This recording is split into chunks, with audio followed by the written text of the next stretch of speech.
Hello சிடெக் friends, இந்த வீடியோவில் மனம் என்றால் என்ன அப்படின்றத பற்றி பார்க்க போகிறோம். அதாவது ஆதிகாலம் தொட்டு பலவிதமான தத்துவ ஞானிகள் அல்லது அறிவியல் அறிஞர்கள் மனசை பற்றி நிறைய விதமான வரையறைகள் டெஃபினேஷன்ஸ் கொடுத்துருக்காங்க.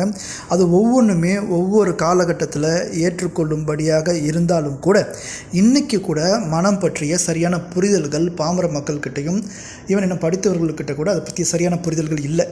ஸோ அப்படி இருக்கிற பட்சத்தில் நம்மளுடைய சைக்கலாஜிக்கல் டெக்னிக்ஸ் சைடெக் தமிழ் மூலமாக மனசை பற்றிய ஒரு குறிப்பு இந்த வீடியோவில் நம்ம வழங்கலாம் அப்படின்ட்டு இருக்கோம். ஏன்னா மனசை நம்ம நல்லா வச்சுக்கிட்டோம் அப்படின்னாக்கா மனம்னா என்னன்றதை பற்றிய ஒரு ஐடியா அல்லது அதை பற்றிய வரையறை அதை பற்றிய சில புரிதல்கள் நமக்கு இருக்க வேண்டியது ரொம்ப அவசியம்.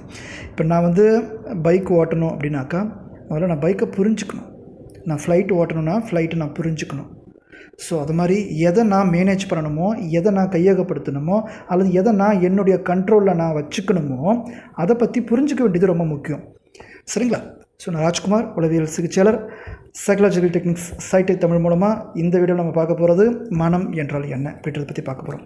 ஸோ இப்போ இருக்கிற லேட்டஸ்ட்டாக இருக்கக்கூடிய ஒரு டெஃபினேஷன், ஒரு வரையறை என்னென்னு பார்ப்போம். மனம் என்பது மூளையின் நரம்பணுக்கள் மற்றும் அவைகளின் வலையமைப்புகளில் நடக்கும் நுண்ணியம் வாய்ந்த நிகழ்வுகளின் வெளிப்பாடாகும் அப்படின்னு சொல்கிறாங்க. இது புரிஞ்சுக்கிறதுக்கு ரொம்ப சிரமமான ஒரு விஷயமா இருக்கலாம்.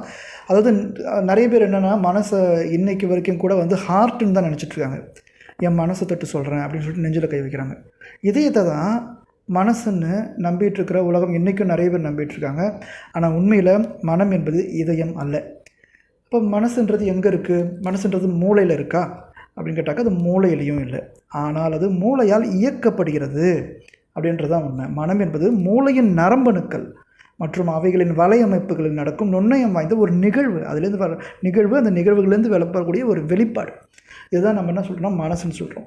இன்னும் உங்களுக்கு ரொம்ப எளிமையாக புரியும்படியே நான் சொல்கிறேன். முக்கியமாக நான் ஒரு 9 விதமான அம்சங்கள், காம்பனன்ட்ஸ் பற்றி நான் உங்களுக்கு விளக்கி சொல்ல போகிறேன். மனசின் முக்கியமான அம்சங்களாக மொத்தம் ஒரு 9 விஷயங்கள் இந்த வீடியோவில் பார்க்க போகிறோம். ஸோ இந்த 9 விஷயங்களும் அடங்கிய ஒரு தன்மை தான் என்னென்னா மனம் அப்படின்னு நம்ம சொல்லலாம். ஸோ மனம், mind is not a organ. இது ஒரு உறுப்பு கிடையாது. இது உடலில் இங்கே தான் இருக்குது அப்படின்னு நம்ம சொல்லிட முடியாது. சில அம்சங்களின் மூலமாக நம்ம விளக்கி சொல்ல முடியும். நிறைய பேர் மனசுன்றது வெறும் எண்ணங்கள் மட்டும்தான் நினச்சிட்ருக்காங்க. அப்படி மட்டும் இல்லை, இது 9 விஷயங்கள் சேர்ந்தது. முக்கியமாக ஃபஸ்ட்டு விஷயம் என்னன்னாக்கா உணர்வு நிலைன்னு சொல்கிறாங்க. உணர்வு நிலை மனதின் முக்கிய அம்சங்களாக கருதப்பட உணர்வு நிலை. உணர்வு நிலை அப்படின்னாக்கா நான் இப்போ எங்கே இருக்கேன், ஒரு அவேர்னஸ். நான் இப்போ எங்கே இருக்கேன், நான் இப்போ என்ன பண்ணிகிட்ருக்கேன், நான் இப்போ யாராக இருக்கேன், இப்போ நான் என்ன செஞ்சிட்ருக்கேன் அப்படின்ற ஒரு உணர்வு, ஒரு தெளிவோடு இருக்கிறது உணர்வு நிலைன்னு சொல்லக்கூடிய இதுவும் ஒரு மனசோட ரொம்ப முக்கியமான ஒரு அம்சம் தான், அவேர்னஸ்ன்னு சொல்லக்கூடியது. ரெண்டாவது விஷயம் தாட்ஸ்ன்னு சொல்லக்கூடியது, அதாவது எண்ணங்கள். ஒரு விஷயத்தை நான் எப்படி பார்க்குறேன், எப்படி எண்ணுகிறேன் அப்படின்னு இருக்குது. ஒரு கத்தி இருக்குது அப்படின்னா அந்த கத்தியை நான் நல்ல விதமாகவும் பயன்படுத்தலாம், கெட்ட விதமாகவும் பயன்படுத்தலாம். அதை நான் எப்படி பார்க்குறேன், அதை நான் எப்படி நினைக்கிறேன் அப்படின்றது தான் பார்த்திங்கன்னா எண்ணங்கள்னு சொல்லக்கூடியது. ஒரு நாளைக்கு ஒரு மனுஷனுக்கு 60,000க்கும் மேற்பட்ட எண்ணங்கள் தோன்றுவதாக அறிவியல் ஆராய்ச்சிகள் சொல்லுது. இப்போ 3வது விஷயம் பார்ப்போம், சிந்தனைத்திறன், திங்கிங் கெப்பாசிட்டின்னு சொல்லக்கூடியது. ஃபஸ்ட்டு அவேர்னஸ், ரெண்டாவது தாட்ஸ், 3வது திங்கிங் கெப்பாசிட்டி, சிந்தனைத்திறன். ஒரு விஷயத்தை நான் எந்த அளவுக்கு சிந்திக்கிற ஆற்றல் எப்படி இருக்குது, திறமை எப்படி இருக்குது. ஒரு சின்ன இப்போ நான் குக் பண்ண போகிறேன், நான் சமைக்க போகிறேன். அந்த சமையலில் நான் எத்தனை பேருக்கு சமைக்க போகிறேன், அதை எவ்வளோ டேஸ்ட்டாக செய்ய போகிறேன், நான் காரம் அதிகமாக வைக்க போகிறேன்னா இல்லை இனிப்பு செய்ய போகிறேன்னா, இது வேறு என்ன மாதிரியான விஷயமா மாற்றி பண்ண போகிறேன்னு எப்படி நான் அதை யோசிக்கிறேன், ஓகேங்களா, எப்படி சிந்திக்கிறேன் அப்படின்றது இருக்குது. சிந்திக்கிறதும் மனசின் முக்கியமான ஒரு அம்சங்கள் தான்.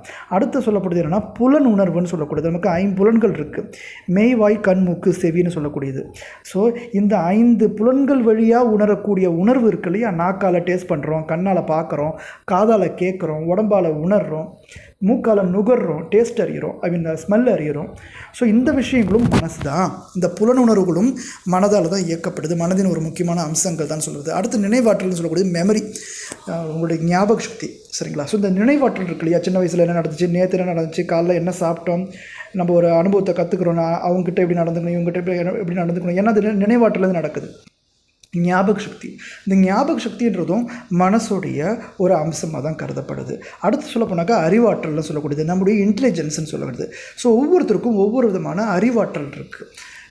மனதுக்கு வயசு இருக்குது, உங்கள் உடம்புக்கு வயசு இருக்குல்லையே, அது மாதிரி மனசுக்கும் வயசு இருக்குது. ஸோ அதை நம்ம வந்து மென்டல் ஏஜ் அப்படின்னு நம்ம சொல்லுவோம். இதை கண்டுபிடிக்கிறதுக்கு நிறைய விதமான ஐக்யூ டெஸ்டஸ் இருக்குது. ஸோ அதை பற்றி நிறைய வீடியோஸ் நம்ம வந்து அப்லோட் பண்ணியிருக்கோம். அதில் பார்த்தீங்கன்னா தெரிஞ்சுக்கலாம், டிஸ்கிரிப்ஷனில் நீங்கள் வந்து மனநலம் அப்படின்ற ஒரு பிளேலிஸ்ட்டில் பார்த்தீங்கன்னா அதை பற்றி நீங்கள் தெரிஞ்சுக்கலாம். ஸோ ஒவ்வொருத்தரும் அறிவாற்றல் இருக்குது. அது ஒவ்வொரு வயசுக்கும் ஒவ்வொரு விதமான சூழ்நிலைக்கும் அவங்களோட படிப்பறிவுக்கு ஏற்ற மாதிரி அவங்க அறிவாற்றல்னு சில சேஞ்சஸ் ஏற்படுத்த வாய்ப்பு இருக்குது. எல்லாருக்கும் ஒரே விதமான மன வளர்ச்சி அல்லது மனதின் வயது என்பது இருக்காது. ஸோ இந்த அறிவாற்றல், இந்த இன்டெலிஜென்ஸ் அப்படின்றதும் மனசோட ரொம்ப முக்கியமான ஒரு அம்சமாக கருதப்படுது. அடுத்து சொல்லப்படுது உணர்ச்சிகள் அப்படின்னு சொல்லக்கூடியது. உணர்ச்சிகள் அப்படின்னாக்கா ஸோ என்னென்னா ஃபீலிங்ஸ், சரிங்களா? ஃபீலிங்ஸ். ஸோ ஃபீலிங்ஸ் இப்போ கோவப்படுறோம், பயப்படுறோம், கவலைப்படுறோம், பொறாமப்படுறோம், காதல் வயப்படுறோம், காம வயப்படுறோம், விரக்தி அடைகிறோம், ஏமாற்றம் அடைகிறோம். ஸோ இவைகள் எல்லாமே பார்த்திங்கனாக்கா உணர்ச்சிகளை வெளிப்படுது நம்மகிட்ட. ஸோ இந்த உணர்ச்சிகளும் என்ன அப்படின்னாக்கா மனதுடைய ரொம்ப முக்கியமான அம்சங்கள் தான். ஃபஸ்ட்டு சொன்ன அந்த உணர்வுகள் அப்படின்றது நம்முடைய இமோஷன்ஸ், இது வந்து ஃபீலிங்ஸ் அப்படின்னு சொல்லக்கூடியது. அடுத்த சொல்லப்படுறதுனால நடத்தை. இப்போ நான் 8வது விஷயம் பற்றி பார்த்துட்ருக்கேன், நடத்தை. நடத்தை அப்படின்னா என்ன? நடத்தை என்பதும் மனதின் ரொம்ப முக்கியமான அம்சம். நடத்தை என்பது நம்ம நடந்து கொள்ளும் விதம். ஒருத்தர்கிட்ட நம்ம எப்படி நடந்துக்கிறேன், எல்லாத்தையும் ஒரே மாதிரி நடந்துக்க முடியுமா? என் பாஸ்ட் எப்படி நடந்துக்கிறேன், என் ஸ்டூடெண்ட் எப்படி நடந்துக்கிறேன், ஒய்ஃப்ட்டு எப்படி நடந்துக்கிறேன், தங்கச்சிட்டு எப்படி நடந்துக்கிறேன், குழந்தைங்கிட்ட எப்படி நடந்துக்கிறேன், வயசானவங்ககிட்ட எப்படி நடந்துக்கிறேன், ஒவ்வொருத்தர்கிட்டையும் நான் எப்படி நடந்துக்கிறேன், எப்படி பழகிறேன், எப்படி பேசுகிறேன், எப்படி அவங்கள புரிஞ்சுக்கிறேன், அவங்களோட நான் எப்படி வந்து இன்வால்வ் ஆகிறேன், அவங்களுடைய பிஹேவியருக்கு ஏற்ற மாதிரி நான் எப்படி நடந்துக்கிறேன் அப்படின்றது, எப்படி நான் நடந்து கொள்கிறேன் அப்படின்றது நடத்தை. இதுவும் வந்து பார்த்திங்கனாக்கா பிஹேவியர்னு சொல்லக்கூடியது. இதுவும் வந்து மனசோட ரொம்ப முக்கியமான ஒரு அம்சமாக கருதப்படுது. அடுத்து சொல்லப்படுது 9வது விஷயம். 9வது விஷயம் என்னன்னாக்கா பர்சனாலிட்டின்னு சொல்லக்கூடியது. பர்சனாலிட்டி அப்படின்னா அவங்களுடைய அழகு அப்படின்னு அர்த்தம் கிடையாது, அது அவங்களுடைய ஆளுமை. ஆளுமை அதாவது இதில் வந்து எல்லாமே சேர்ந்துருக்கும். அவங்களுடைய கெப்பாசிட்டி, அவங்களுடைய ஃபீலிங்ஸு, எமோஷன்ஸ், முக்கியமாக வந்து அவங்க எப்படி நடந்துக்கிறாங்க. உங்களுக்கு ரொம்ப எளிமையாக சொல்லணும் அப்படின்னாக்கா ஆளுமைன்றது நம்ம வந்து பர்சனாலிட்டின்றது வந்து அவங்களோட குணாதிசயம்னு சொல்லுவோம். இப்போ நான் சொல்கிறது என்னென்னா, அவர் ரொம்ப கோவக்காரு. இப்போ உங்களுக்குலாம் கோவம் வரதா? உங்களுக்கும் கோவம் வரும். ஆனால் சில பேர் மட்டும் நம்ம கோவக்காரன்னு சொல்கிறோம், சில பேரை மட்டும் நம்ம பயந்தாங்கொல்லின்னு சொல்கிறோம், சில பேரை மட்டும் நம்ம வந்து பொறாமவாளின்னு சொல்கிறோம், சில பேரை மட்டும் நம்ம என்ன சொல்கிறோன்னா ரொம்ப வந்து அவர் வந்து எளிமையாக பழகக்கூடியவர், ரொம்ப இறக்க குணம் உடையவர். நம்ம ஒரு சில பேரை வந்து முத்திரை குத்துறோம் இல்லையா, அவங்களோட குணாதிசயங்களை வச்சு. இதை தான் வந்து ஆளுமை, பர்சனாலிட்டின்னு சொல்லக்கூடியது. ஸோ இத்தனை வகையான விஷயங்களும், இத்தனை வகையான அம்சங்களும், இந்த 9 வகையான அம்சங்களும் சேர்ந்தது தான் வந்து மனம் என்று கருதப்படுகிறது. ஸோ இந்த வீடியோவில் மனசை பற்றி சைக்காலஜிக்கல் டெக்னிக்ஸ் மூலமாக நான் உங்களுக்கு விளக்கணும்னு நினச்சிருந்தேன்.